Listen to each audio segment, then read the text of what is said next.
Buen día. Mi nombre es Cristian Itamuso, trabajo en el área de desarrollo de GeneXus y hoy le voy a mostrar un poco de cómo pasar del diseño a la implementación. No voy a poder impresionarlos tanto como la charla de recién, pero bueno, vamos a hacer lo posible. La idea es un poco anterior. La que hizo él es, una vez que ya tengo la implementación, cómo agregarle diseño. Esta es, ya tengo el diseño prehecho, cómo paso a la implementación. ¿Sí? Veamos una pregunta primero. Ahí está. ¿Es más importante el diseño o más importante con qué tecnología está hecha? Con los ejemplos tenemos esto, que es el reproductor de música del 2011, uno clásico, hasta que llegó Apple y reinventó lo que es un reproductor de música, haciéndolo más usable, cambiando el diseño, y bueno, y terminó comiéndose al mercado. Luego también lo enganchó con el iTunes, y bueno, todos sabemos lo que pasó. También el teléfono, esto era lo que había en el año 2007, que básicamente era un Windows achicado, una pantalla de celular. Volvió Apple y dijo, no, así no se hace un teléfono. Los teléfonos, la usabilidad de los teléfonos tiene que ser algo así. Y bueno, también terminó comiendo el mercado y otros terminaron copiándolo. Ahora, pasando un poco del hardware a los programas, veamos un poco los dispositivos, los programas de mensajería. Tenemos ahí en el Windows Phone, el BlackBerry Message, el Skype, que eran unos de los que había en el 2009. Y bueno, esos eran lo que había y apareció WhatsApp. ¿Qué hizo WhatsApp?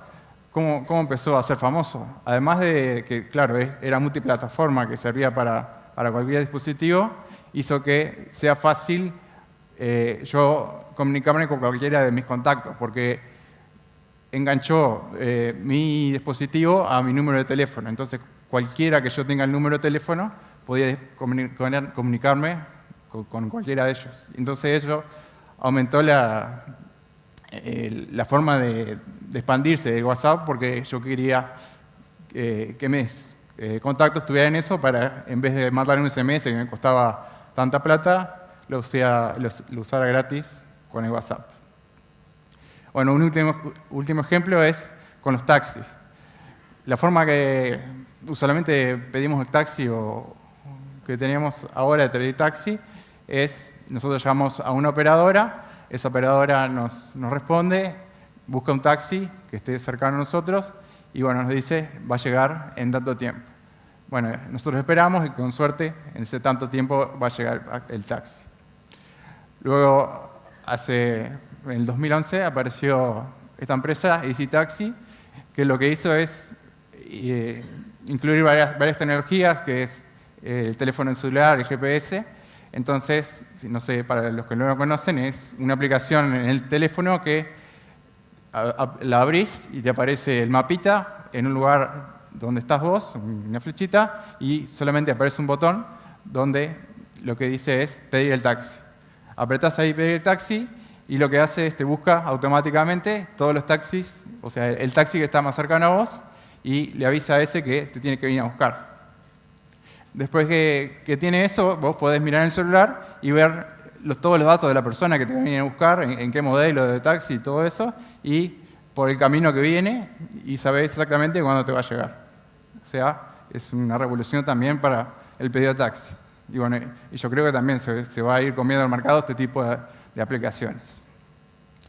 Entonces, en definitiva, ¿es importante el diseño?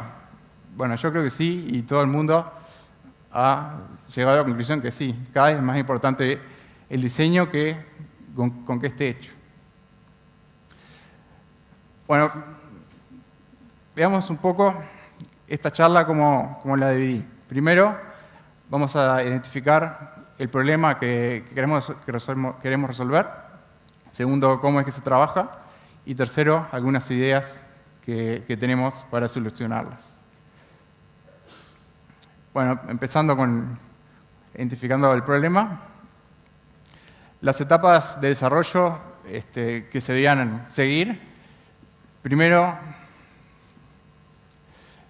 está la etapa inicial, la etapa más abstracta, que involucra lo que son los wireframes, los storyboards, los mockups. Es lo primero. Luego sigue el diseño detallado, que son las pantallas ya con más detalle. Luego viene el prototipo que se hace, que ahí ya es la parte donde traje Nexus. Y bueno, y más adelante vienen otras etapas que, bueno, al final llega la etapa de test y la etapa de deploy.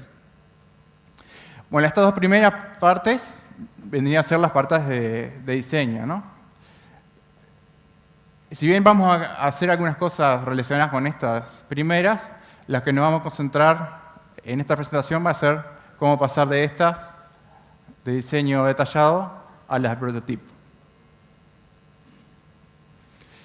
El pasaje del diseño detallado a prototipo es un tema que lleva mucho tiempo, ¿sí?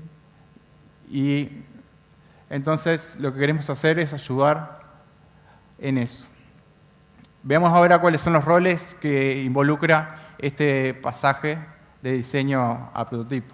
Tenemos primero el diseñador, luego tenemos lo que se llama el front-end developer, que es el que se encarga de pasar las pantallitas a GNexus, digamos, y luego tenemos el que se llama el back-end developer, que es el que se encarga de la lógica del negocio. Si ven ahí en las imágenes, las puse porque los que están en las puntas están muy contentos con su herramienta, haciendo lo que a ellos les guste, y del medio está medio aburrido porque tiene que hacer el trabajo que consiste en agarrar y pasar todos los colorcitos, todos los fonts, todos los estilos y todo eso, que es un trabajo bastante manual y tedioso. Entonces, nosotros vemos una oportunidad para poder facilitarle a ese front-end developer la tarea de pasar ese diseño a desarrollo. Bueno, entonces veamos cuál es el flujo actual que se hace para pasar esos diseños a la implementación. Antes quiero aclararles que los ejemplos que voy a dar ahora van a ser más bien para web, pero también tenemos pensados algunos pasajes para SD, ¿no? Vamos a empezar con una clasificación. Tenemos el caso cuando teníamos un diseñador contratado, un diseñador nuestro, y otro caso en que compramos el diseño por afuera. Hay muchos sitios que han surgido últimamente donde se pueden comprar diseños muy buenos que ya están prediseñados, y caería mayormente en el programador pasar ese diseño a algo funcional. Otra clasificación es el tipo de diseñador. Tengo los diseñadores que utilizan una herramienta similar a Photoshop, donde trabajan con imágenes, y otros que son del tipo que ya saben más de HTML y nos entregan el código HTML directamente. Bueno, esto acá es para los dos casos, cuando tenemos el diseñador propio o cuando compramos un diseño prehecho.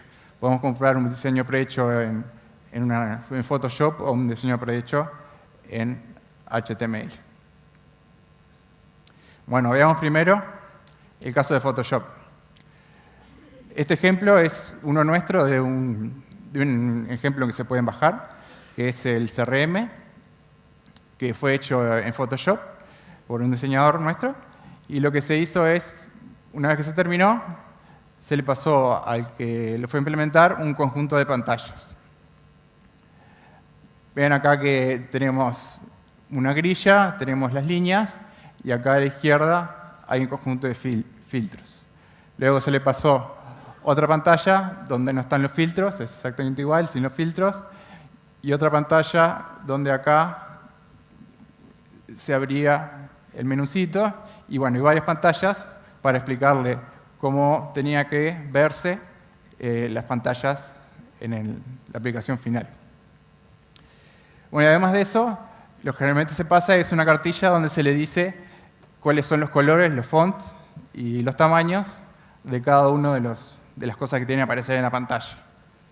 y también un conjunto de recursos, en este caso se pasaban imágenes, que era lo que había.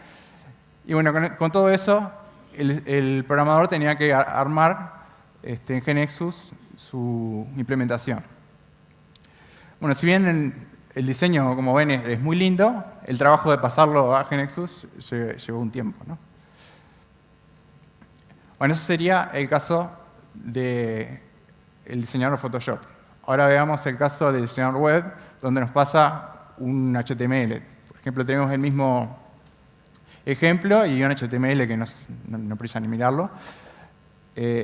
Lo que pasa en este caso es que lo que hacen los diseñadores es se basan en algunos frameworks que ya deben haberlos escuchado por lo menos, que hay como Bootstrap o Foundation, y bueno, y hacen ese diseño.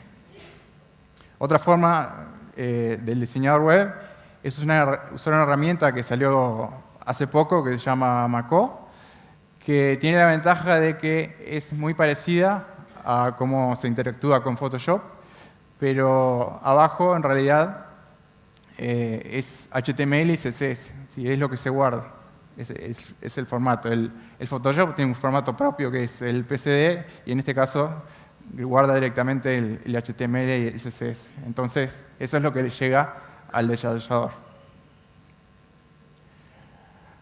Bueno, ahora llegamos a la parte de las ideas que tenemos para mejorar este pasaje del diseño a la implementación.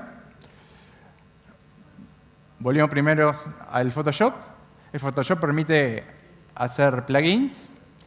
Por ejemplo, hay algunos plugins que te exportan los assets que tenés a CSS. A veces lo usamos, este producto, por ejemplo, CSS 3PS. A veces lo usamos nosotros internamente. Luego hay otros plugins que te exportan también el HTML. Y nosotros queremos hacer un plugin nuestro para exportar lo que tiene el diseñador en el Photoshop. Bueno, digo Photoshop porque es el más importante, pero después igual habrá si lo hacemos para algún otro. ¿Por qué queremos hacerlo así? Porque vean que acá esta estructura de folders es la que tiene el diseñador en el Photoshop. Y al pasarnos las imágenes, lo que está haciendo es partiendo de toda esta estructura, que es una estructura que se podría reutilizar al momento de hacer las pantallas. Entonces, eso queremos reutilizarlo y con un plugin pasar esa información a GNexus de manera de poder utilizar esa información. Ahora pasando al otro caso, es para el caso donde tengo un diseñador que me pasa el HTML, ¿no? Bueno, el HTML se compone de el HTML, el CSS y JavaScript. La idea que tenemos es que el CSS y el JavaScript pasen directamente a la salida y el HTML tiene que pasar por GNexus obligatoriamente por el hecho de que tenemos que cambiar los datos, ¿sí? Porque el diseñador nos pasa datos que son estáticos para que queden lindos en la prueba, pero nosotros en GNexus tenemos que hacerlos dinámicos con los datos de la base de datos. Entonces, necesariamente tiene que pasar por ahí. ¿Y cómo le indicaría a GNexus qué es lo que tiene que dinamizar? Acá traigo un ejemplo. Este ejemplo es uno de los que se pueden comprar. Se trata obviamente de un sitio de compras. Bueno, le voy a decirle tecnología que le estamos llamando Live Abstraction, tipo Live Editing, Live Abstraction. Bueno, lo que voy a hacer es mostrar un ejemplo en este. Lo que voy a centralizarme acá en la parte superior derecha, superior izquierda, perdón. Acá tenemos una imagen. Ustedes, si aprietan el botón derecho en esa imagen, les va a aparecer un menú. Y en ese menú hay una opción que es inspeccionar elemento. Si aprietan en inspeccionar elemento, le va a aparecer lo que son las Developer Tools. Esa Developer Tool lo que hacen es lo posicionan en el HTML, el lugar correspondiente que corresponda a la imagen que apretaron ahí. Entonces tenemos por un lado lo que vemos en el browser y por otro lado el correspondiente HTML a ese nodo. Lo que hicimos como un prototipo es que al seleccionar algo, me lo marque ahí en el browser y yo pueda decirle a qué corresponda eso en GNexus. Lo que hicimos es ponerle 5 posibilidades, o un atributo, o una variable, una constante, o un grid, o una acción. ¿Por qué estas 5? Porque, como ya han dicho otros, el GNexus está basado en los datos. Lo que le importa a GNexus son los datos. El tema de los controles que van arriba y el estilo, eso es secundario. Entonces, lo que le tenemos que decir primeramente es qué tipo de datos tenemos ahí. En este caso, esta imagen es una constante, así que la marcamos como constante. Otro ejemplo, tenemos un conjunto de datos repetitivos, así que va a ser un grid. Este grid va a tener, está marcado en azul todo el grid, y en rojo va a ser un ítem de ese grid. Si bien acá no precisan saber mucho de HTML, pero se ve que hay un conjunto de tags repetitivos que corresponden a cada uno de los ítems, ¿sí? Nosotros precisaríamos marcar uno de ellos y luego para ese ítem vamos a decir qué parte corresponde a la imagen del producto, qué parte corresponde al precio del producto, a la descripción del producto y alguna acción ahí, relacionándole con cada uno de los elementos del HTML. Un ejemplo más, este es otro ejemplo de un grid que tengo datos repetitivos que corresponde a, muchos deben conocer, el control carrusel. Si bien el control es diferente, para GNexus en realidad es lo mismo, es un grid que tiene ítems.